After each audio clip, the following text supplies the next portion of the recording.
کہ علماء دیوبند کے اوپر الزام لگانا، ان پر طنز کرنا، یہ در حقیقت اللہ اور اس کے رسول کی ذات میں طنز کرنے کے برابر ہے، اور صحابہ کرام، اہل بیت اور تابعین، تبع تابعین، اسلاف، ان تمام شخصیت پر طنز کرنے کے برابر ہے۔ کہ علماء دیوبند نے جو ترجمہ کیا ہے، جو تفسیر بیان کی ہے، یہ در حقیقت صحابہ کرام نے یہ تفسیر بیان کی ہے۔ نجد کے معنی خیر و شر کے صحابہ کرام نے بھی لیے ہیں، نجد کے معنی گھاٹیا صحابہ کرام نے بھی اس آیت سے اس کو یہی مراد دیا ہے۔ تو جس طرح سے علماء دیوبند پر ان رضا خانیوں نے، ان کے امام اعلیٰ حضرت نے الزام لگائے ہیں گستاخ ہونے کا اور کافر ہونے کا، اسی طرح ترجمہ نہ کر پانے کا، تو یہی الزام کیا تم لوگ صحابہ کرام پر لگاؤ گے؟ اگر یہی چیز ان کی طرف سے بھی مل جائیں تو بتاؤ۔ علماء دیوبند نے یہ ترجمہ کیا تو تم نے ان کو یہ کہہ دیا کہ ان کو ترجمہ نہیں آتا، ٹھیک ہے، اور اگر یہی ترجمہ صحابہ کرام سے اگر دکھا دیا جائے، مفسرین یہی ترجمہ صحابہ کرام اور اللہ کے رسول صلی اللہ علیہ وسلم سے اگر دکھا دیں کہ یہ ترجمہ ان سے بھی منقول ہے، یہ مرادیں ان سے بھی منقول ہے، یہ قول ان سے بھی منقول ہے، یہ تفسیر ان سے بھی منقول ہے، تو کیا یہی الزام تم ان صحابہ کرام کے اوپر بھی لگاؤ گے یا نہیں؟ کیونکہ انصاف کا تقاضا یہ ہے کہ اگر یہ معنی غلط ہے، اگر یہ تفسیر غلط ہے، اگر یہ مطلب نکالنا ہی غلط ہے، تو غلطی کوئی بھی کر رہا ہو تمہیں گرفت کرنی چاہیے، چاہے وہ علماء دیوبند کریں یا صحابہ کرام کریں۔ اگر تمہاری نظر میں یہ لفظ اور یہ تفسیر ہی غلط ہے تو وہ صحابہ کرام سے بھی اگر وہ منقول ہوں گی نا تو تمہارے لیے وہ غلط ہی ہونا چاہیے۔ پھر تم دو منہ کے سانپ نہ بننا، پھر تم دوگلے پن میں نہ اترنا اور منافقت نہ کر بیٹھنا۔ تو آئیے دیکھتے ہیں کہ یہ الزام لگانے سے پہلے یہ کچھ مطالعہ بھی کرتے ہیں یا نہیں، الزام لگانے سے پہلے کچھ سمجھ بوجھ کی طاقت بھی رکھتے ہیں یا نہیں، الزام لگانے والے کے اندر بھی صلاحیت کا ہونا ضروری ہے۔ کیونکہ علماء دیوبند نے جو ترجمہ کیا ہے، جو تفسیر بیان کی ہے، وہ در حقیقت صحابہ کرام کی تفسیر ہے، وہ در حقیقت اللہ اور اس کے رسول کی تفسیر ہے۔ آئیے دیکھتے ہیں تفسیر ابن کثیر کے اندر اس آیت کا کیا ترجمہ کیا گیا ہے اور اس کی کیا تفسیر بیان کی گئی ہے، تاکہ علماء دیوبند کے اوپر جو الزام لگائے گئے ہیں وہ کلیئر ہو جائے اور یہ الزام لوٹ کر ان کے اوپر لگ جائے۔ الزام یہ لگا کہ اشرف علی تھانوی رحمۃ اللہ علیہ ان کو ترجمہ کرنا نہیں آتا، شیخ الہند حضرت مولانا محمود الحسن دیوبندی ان کو بھی ترجمہ کرنا نہیں آتا ہے، ترجمہ کی غلطی نکالی گئی ہے۔ آئیے السلام علیکم ورحمۃ اللہ وبرکاتہ۔ ان الحمد للہ والصلاۃ والسلام علی رسول اللہ، اما بعد۔ عزیزان گرامی، آپ جانتے ہیں کہ جس طرح سے رضا خانی حضرات، بریلوی حضرات اور ان کے اعلیٰ حضرت وہابیوں کو، دیوبندیوں کو اور دیگر لوگوں کو کافر مانتے ہیں، انہیں اسلام سے انہوں نے نکال دیا ہے اپنی طرف سے۔ خیر کسی کے بولنے سے اور لکھنے سے کسی کی ذات پہ کوئی فرق نہیں پڑتا، کیونکہ جنت اور جہنم کا مالک اللہ تعالیٰ ہے، وہی فیصلہ کرنے والے ہیں روز محشر میں کہ کون کامیاب ہے اور کون ناکام ہے۔ ہر اعتبار سے آپ نے دیکھا کہ یہ لوگ وہابیوں پر اور دیوبندیوں پر کس طرح سے ناپاک اور بے بنیاد الزام لگاتے پھرتے ہیں، لیکن اس مرتبہ جو انہوں نے علماء دیوبند کی دو عظیم شخصیت پر جو الزام لگایا، وہ الزام لگا کر وہ پھنس گئے۔ اس بار انہوں نے جس شخصیت پر طنز کیا ہے اور طعن و تشنیع سے کام لیا ہے، اس بار وہ پھنس چکے ہیں، کیونکہ علماء دیوبند کے اوپر الزام لگانا، ان پر طنز کرنا، یہ در حقیقت اللہ اور اس کے رسول کی ذات میں طنز کرنے کے برابر ہے، اور صحابہ کرام، اہل بیت اور تابعین، تبع تابعین، اسلاف، ان تمام شخصیت پر طنز کرنے کے برابر ہے۔ اسی طرح ہمارے پاس ایک کتاب ہے اردو تراجم قرآن کا تقابلی مطالعہ، اس کتاب کو لکھا ہے پروفیسر ڈاکٹر مجید اللہ قادری نے، اس کتاب کو لکھا ہے اور یہ کتاب چھپی ہے ادارہ تحقیقات امام احمد رضا انٹرنیشنل، کراچی، پاکستان۔ اس کتاب کے اندر علماء دیوبند کے ترجمہ کے اوپر اعتراض کیا گیا ہے، طنز کیا گیا ہے اور ان کی خامخواہ غلطی نکالی گئی ہے، اور اس کتاب میں یہ لکھا گیا ہے کہ حکیم الامت حضرت مولانا اشرف علی تھانوی رحمۃ اللہ علیہ نے اور شیخ الہند حضرت مولانا محمود الحسن دیوبندی رحمۃ اللہ علیہ، ان حضرات نے قرآن کریم کا ترجمہ غلط کیا ہے۔ یہ الزام ان دو بزرگوں کے اوپر لگایا گیا ہے، اور وہ کہاں پہ انہوں نے غلطی کی ہے اور کس آیت کا ترجمہ کیا بنتا ہے اور اس کی کیا تفسیر بنتی ہے، یہ ہم آپ کے سامنے پیش کریں گے۔ پہلے یہ دیکھیے کہ پروفیسر ڈاکٹر مجید اللہ قادری یہ کس طرح سے ترجمہ کرتا ہے، اعلیٰ حضرت کا ترجمہ انہوں نے پیش کیا ہے، اور ترجمے میں کیا خرابی ہے، کیا غلطی ہے اور کس کی غلطی ہے، اس کے اوپر ہم نظر ڈالتے ہیں۔ ڈاکٹر مجید اللہ قادری اپنی کتاب اردو تراجم قرآن کا تقابلی مطالعہ کے صفحہ نمبر 79 کے اندر علماء دیوبند کے دو بزرگوں کے اوپر الزام لگاتے ہوئے کیا لکھتے ہیں، وہ یہ لکھتے ہیں کہ ان حضرات کو ترجمہ کرنا بھی نہیں آتا ہے۔ الزام یہ لگا کہ اشرف علی تھانوی رحمۃ اللہ علیہ ان کو ترجمہ کرنا نہیں آتا، شیخ الہند حضرت مولانا محمود الحسن دیوبندی ان کو بھی ترجمہ کرنا نہیں آتا ہے، ترجمہ کی غلطی نکالی گئی ہے۔ آئیے دیکھتے ہیں۔ انہوں نے لکھا ہے، پہلے انہوں نے آیت لکھی ہے الم نجعل لہ عینین، اس کا ترجمہ انہوں نے کیا، کیا ہم نے اس کی دو آنکھیں نہ بنائیں، وَلِسَانًا وَشَفَتَيْن، اور زبان اور دو ہونٹ، وَهَدَيْنَاهُ النَّجْدَيْن، اور اسے دو ابھری چیزوں کی راہ بتائی۔ کنز الایمان، کنز الایمان کا حوالہ دیتے ہوئے سورہ بلد آیت نمبر 8، 9 اور 10 تین آیتوں کا ترجمہ انہوں نے کیا ہے کنز الایمان کے اندر اعلیٰ حضرت نے، مجید اللہ قادری نے اس کو اپنے رسالے میں نقل کیا ہے۔ ٹھیک ہے، آگے لکھتے ہیں، اب ملاحظہ کریں مولوی اشرف علی اور محمود الحسن دیوبندی کے تراجم سورہ بلد کے حوالے سے۔ کیا ہم نے اس کو دو آنکھیں اور زبان اور ہونٹ نہیں دیے، اور پھر ہم نے اس کو دونوں رستے یعنی خیر و شر کے بتلا دیے۔ مولوی اشرف علی تھانوی۔ آگے، بھلا ہم نے نہیں دی اس کو دو آنکھیں اور زبان اور ہونٹ، اور دکھلا دیے اس کو دو گھاٹیاں۔ محمود الحسن دیوبندی۔ تو مجید اللہ قادری صاحب نے دونوں کے ترجمے کو نقل کیا ہے، اور تینوں کا ترجمہ نقل کیا ہے۔ پہلے اعلیٰ حضرت کا ترجمہ انہوں نے نقل کیا سب سے اوپر، پھر حضرت مولانا اشرف علی تھانوی کا انہوں نے ترجمہ نقل کیا ہے، اور تیسرے نمبر پہ محمود الحسن دیوبندی رحمۃ اللہ علیہ کا ترجمہ انہوں نے نقل کیا ہے۔ اور ان دونوں بزرگوں کی انہوں نے غلطی نکالی ہے۔ کیا غلطی نکالی ہے؟ دیکھیے، قارئین کرام، یہ دونوں مترجم لفظ نجد کے معنی کو نہیں پا سکے، جس کے باعث ترجمہ بھی غلط کر دیا اور سورہ بلد کے استفہام کی لذت بھی مسخ ہو گئی۔ مولوی اشرف علی نے نجد کے معنی خیر اور شر کے رستے بتا دیے، جبکہ مولوی محمود الحسن دیوبندی نے النجد کے معنی دو گھاٹیاں، وادیاں بتا دیں۔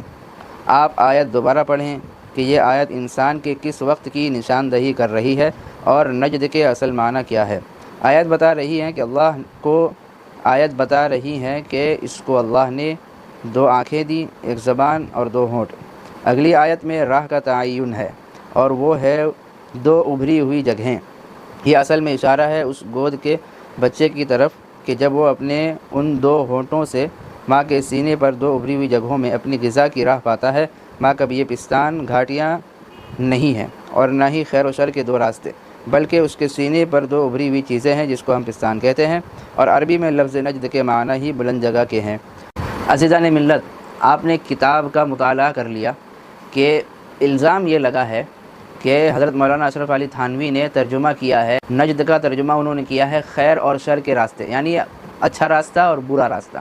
اسی طرح محمود الحسن دیوبندی رحمۃ اللہ علیہ، انہوں نے ترجمہ کیا ہے دو گھاٹیاں، وادیاں، بستیاں۔ ٹھیک ہے، تو ان دونوں کے ترجمہ میں ان کو اعتراض ہے کہ بھائی ان کو ترجمہ کرنا نہیں آیا، یہ گستاخ ہیں، ان کو نجد کے معنی یہ لوگ نہیں پا سکے، فلاں فلاں۔ تو میں ایک بات کلیئر کرنا چاہتا ہوں کہ علماء دیوبند نے جو ترجمہ کیا ہے، جو تفسیر بیان کی ہے، یہ در حقیقت صحابہ کرام نے یہ تفسیر بیان کی ہے۔ نجد کے معنی خیر و شر کے صحابہ کرام نے بھی لیے ہیں، نجد کے معنی گھاٹیاں صحابہ کرام نے بھی اس آیت سے اس کو یہی مراد لیا ہے۔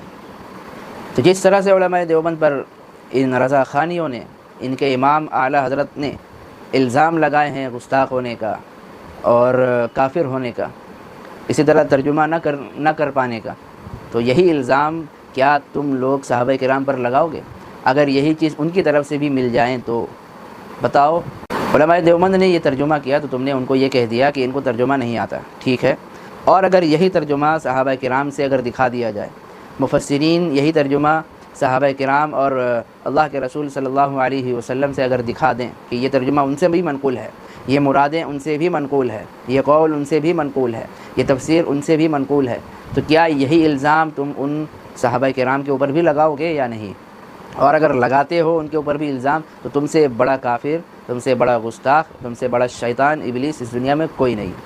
اور اگر تم ان کے اوپر نہیں لگاتے ہو، زبان بند کر لیتے ہو، تب بھی تم سے بڑا الزام لگانے والا اس دنیا میں کوئی نہیں، اور بے انصافی کرنے والا اس دنیا میں کوئی نہیں۔ کیونکہ انصاف کا تقاضا یہ ہے کہ اگر یہ معنی غلط ہے، اگر یہ تفسیر غلط ہے، اگر یہ مطلب نکالنا ہی غلط ہے، تو غلطی کوئی بھی کر رہا ہو تمہیں گرفت کرنی چاہیے، چاہے وہ علماء دیوبند کریں یا صحابہ کرام کریں۔ اگر تمہاری نظر میں یہ لفظ اور یہ تفسیر ہی غلط ہے، تو صحابہ کرام سے بھی اگر وہ منقول ہوں گی نا، تو تمہارے لیے وہ غلط ہی ہونا چاہیے۔ پھر تم دو منہ کے سانپ نہ بننا، پھر تم دوگلے پن میں نہ اترنا اور منافقت نہ کر بیٹھنا۔ تو آئیے دیکھتے ہیں کہ یہ الزام لگانے سے پہلے یہ کچھ مطالعہ بھی کرتے ہیں یا نہیں؟ الزام لگانے سے پہلے کچھ سمجھ بوجھ کی طاقت بھی رکھتے ہیں یا نہیں؟ الزام لگانے والے کے اندر بھی صلاحیت کا ہونا ضروری ہے، کیونکہ علماء دیوبند نے جو ترجمہ کیا ہے، جو تفسیر بیان کی ہے، وہ در حقیقت صحابہ کرام کی تفسیر ہے، وہ در حقیقت اللہ اور اس کے رسول کی تفسیر ہے۔ آئیے دیکھتے ہیں تفسیر ابن کثیر کے اندر اس آیت کا کیا ترجمہ کیا گیا ہے اور اس کی کیا تفسیر بیان کی گئی ہے، تاکہ علماء دیوبند کے اوپر جو الزام لگائے گئے ہیں وہ کلیئر ہو جائے اور یہ الزام لوٹ کر ان کے اوپر لگ جائے۔ عزیزان گرامی، یہ تفسیر ابن کثیر آپ کے سامنے ہے، اب ذرا اس آیت کے اوپر غور کیجیے اور ترجمہ پہ غور کیجیے۔ الم نجعل لہ عینین، کیا ہم نے اسے دو آنکھیں نہیں دیں، ولسانا وشفتین، اور زبان اور دو ہونٹ، وہدیناہ النجدین، اور ہم نے اسے دونوں راستے سمجھا دیے۔ آئیے اس کی تفسیر کی طرف۔ تینوں آیت میں سے پہلی والی جو آیت ہم نے پڑھی، الم نجعل لہ عینین، علامہ ابن کثیر رحمۃ اللہ علیہ نے اس کی تفسیر کیا کی ہے، دیکھیے اس کی تفسیر میں لکھتے ہیں یعنی جن سے وہ دیکھتا ہے، ولسانن کی تفسیر کرتے ہیں زبان جس سے وہ بولتا ہے اور اپنی معافی ضمیر یعنی دل کی بات کا اظہار کرتا ہے، وشفتین، اور دو ہونٹ، اس کی تفسیر شفتین کی تفسیر ہونٹ سے کی گئی ہے، جن سے وہ بولنے اور کھانے پینے میں مدد لیتا ہے، نیز یہ دونوں ہونٹ اس کے چہرے اور منہ کے لیے باعث حسن و جمال ہیں۔ تو یہ دو آیت کی تفسیر ہو گئی کہ ہم نے جو دو آنکھیں دی ہیں اس سے وہ دیکھتا ہے، اور ہونٹ اور زبان جو ہم نے دیا ہے اس کو، اس سے وہ کھانے پینے میں اور بولنے میں مدد لیتا ہے، ٹھیک ہے۔ آگے جو کہا وہدیناہ النجدین، تو امام ابن کثیر رحمۃ اللہ علیہ نے باقاعدہ عنوان لگایا ہے، خیر و شر میں تمیز بھی نعمت ہے۔ جی، خیر و شر میں تمیز بھی نعمت ہے۔ یہ خیر و شر وہدیناہ النجدین کی تفسیر ہے، خیر و شر جو علماء دیوبند نے کی ہے، اور اسی کے اوپر الزام رضاخانیوں نے لگائے ہیں۔ تو امام ابن کثیر کے اوپر بھی الزام لگاؤ پھر کہ انہوں نے خیر و شر کا عنوان کیوں باندھا، پتہ یہ چلا کہ اس کی تفسیر ہی یہی ہے۔ آگے دیکھیے، وہدیناہ النجدین، آیت انہوں نے لکھی ہے اور کہا اور تفسیر کرتے ہوئے لکھتے ہیں، اور ہم نے اسے دونوں راستے دکھا دیے۔ امام سفیان ثوری نے عاصم سے، انہوں نے زر سے، اور انہوں نے حضرت عبداللہ ابن مسعود رضی اللہ تعالیٰ عنہ سے روایت کیا ہے کہ دونوں راستوں سے مراد خیر و شر ہے۔ کیا کہا؟ یہ تفسیر کون کر رہا ہے؟ حضرت عبداللہ ابن مسعود رضی اللہ تعالیٰ عنہ، صحابی رسول اور جلیل القدر صحابی ہے، ان سے روایت ہے کہ دونوں راستوں سے مراد وہدیناہ النجدین، ہم نے اسے دونوں راستے دکھا دیے۔ تو اس سے مراد کیا ہے؟ نجد سے مراد خود انہوں نے خیر اور شر لیا ہے، یعنی ایک اچھا راستہ ہے، ایک برا راستہ ہے۔ اب انسان کے اوپر ہے بھائی، وہ اگر اچھے راستے پہ چلنا چاہے تو اچھے راستے پہ چلے، برے راستے پہ چلنا چاہے تو برے راستے پہ چلے۔ آنکھ بھی اللہ نے دی ہے، وہ دیکھ سکتا ہے، زبان بھی دی ہے، وہ بول سکتا ہے، کان دیے ہیں، سن سکتا ہے، اور دو راستے بتا دیے، وہ چل سکتا ہے۔ یہ پھر آگے میں آپ کو بتاؤں گا کہ علماء دیوبند صحابہ کرام نے کیا تفسیر کی ہے، اور ایک طرف امام احمد رضا خان بریلوی نے کیا تفسیر کی ہے۔ دونوں کی تفسیر میں زمین آسمان کا فرق آپ کو نظر آئے گا، اور آپ کو حق اور باطل بالکل کھل کر نظر آئے گا کہ یہ حق ہے اور یہ باطل ہے۔ آج فیصلہ ہو جائے گا۔ حضرت علی رضی اللہ تعالیٰ عنہ، حضرت ابن عباس رضی اللہ تعالیٰ عنہ، مجاہد، اکرمہ، ابو وائل، ابو صالح، محمد بن کعب، ضحاک، عطا خراسانی اور دیگر بہت سارے ائمہ تفسیر کا بھی یہی قول ہے۔ اس آیت کی نظیر حسب ذیل ارشاد باری تعالیٰ ہے کہ اس آیت کی تفسیر قرآن کریم خود دوسری جگہ کر رہا ہے۔ ایک آیت دوسری آیت کی تفسیر بھی کرتی ہے، انا خلقنا الانسان من نطفۃ نمشاج، یقیناً ہم نے انسان کو ایک ملے جلے قطرے سے پیدا کیا، نبتلیہ فجعلناہ سمیعا بصیرا، ہم اسے آزماتے ہیں چنانچہ ہم نے اسے خوب سننے والا، خوب دیکھنے والا بنایا ہے۔ انا ہدیناہ السبیل، یقیناً ہم نے اسے راستہ دکھا دیا، اما شاکرا و اما کفورا، چاہے وہ شکر گزار بنے یا ناشکرا بنے۔ یہاں بھی دو راستوں کا ذکر ہے، ایک خیر اور ایک شر کا راستہ ہے۔ شکر گزاری کرتا ہے تو خیر والا راستہ ہے، ناشکری کرتا ہے تو شر والا راستہ ہے۔ یہی تفسیر اس آیت کی ہے جو سورہ بلد میں وہدیناہ النجدین، ہم نے دو راستے دکھا دیے۔ جو علماء دیوبند نے جو تفسیر کی ہے وہی تفسیر ہم نے آپ کو بتا دیا کہ صحابہ کرام میں سے بہت سارے صحابہ نے اور دیگر ائمہ حضرات نے اس کی یہی تفسیر بیان کی ہے۔ خود علامہ ابن کثیر رحمۃ اللہ علیہ نے اس کو اپنی کتاب میں نقل کیا ہے، جو دونوں فریقین کے لیے معتبر مفسر مانے جاتے ہیں، یعنی رضا خانی بھی ان کو اپنا امام مانتے ہیں تفسیر کے باب میں۔ اسی طرح ابن جریر رحمۃ اللہ علیہ ان سے منقول ہے کہ آپ علیہ الصلوۃ والسلام کا ارشاد گرامی ہے، النجدان نجد الخیری و نجد الشر، کہ گھاٹیاں دو ہے، ایک خیر کی گھاٹی ہے اور ایک برائی کی گھاٹی ہے۔ اعلیٰ حضرت نے کیا ترجمہ کیا ہے اور کیا تفسیر کی ہے وہ آپ کے سامنے ہم نے بتا دیا۔ اعلیٰ حضرت کا ترجمہ کیا ہے اور تفسیر کیا ہے اس کے اوپر میں نظر ڈالیے۔ اعلیٰ حضرت ترجمہ کرتے ہیں، کیا ہم نے اس کی دو آنکھیں نہ بنائی اور زبان اور دو ہونٹ، اور اسے دو ابھری چیزوں کی راہ بتائی۔ اعلیٰ حضرت کی تفسیر پہ نظر ڈالیے ذرا۔ اعلیٰ حضرت فرماتے ہیں کہ آیت بتا رہی ہیں کہ اس کو اللہ نے دو آنکھیں دیں، ایک زبان اور ایک ہونٹ۔ اگلی آیت میں راحت عیون ہے، وہ ہے دو ابھری ہوئی جگہیں۔ یہ اصل میں اشارہ ہے اس گود کے بچے کی طرف۔ اعلیٰ حضرت نے اس آیت سے مراد ماں کے گود والے بچہ جب وہ اپنی غذا حاصل کرتا ہے اپنی ماں کے پستان سے، جب وہ غذا حاصل کرتا ہے تو وہ دو ابھری ہوئی چیزوں سے غذا حاصل کرتا ہے۔ اعلیٰ حضرت نے یہاں اس آیت سے یہی مراد لیا ہے، یعنی ماں کے پستان کو انہوں نے مراد لیا ہے اس آیت سے۔ اللہ کے رسول صلی اللہ علیہ وسلم خود وَهَدَيْنَاهُ النَّجْدَيْن کی تفسیر خیر و شر کی گھاٹیوں سے کرتے ہیں، دو راستوں سے کرتے ہیں، یعنی ایک برا راستہ ایک بھلا راستہ۔ اور اسی طرح صحابہ کرام میں سے حضرت عبداللہ ابن عباس، حضرت عبداللہ ابن مسعود رضی اللہ تعالیٰ عنہ اور دیگر ائمہ حضرات اور مفسرین حضرات اس آیت کی تفسیر یہی کرتے ہیں جو علماء دیوبند نے کی ہیں۔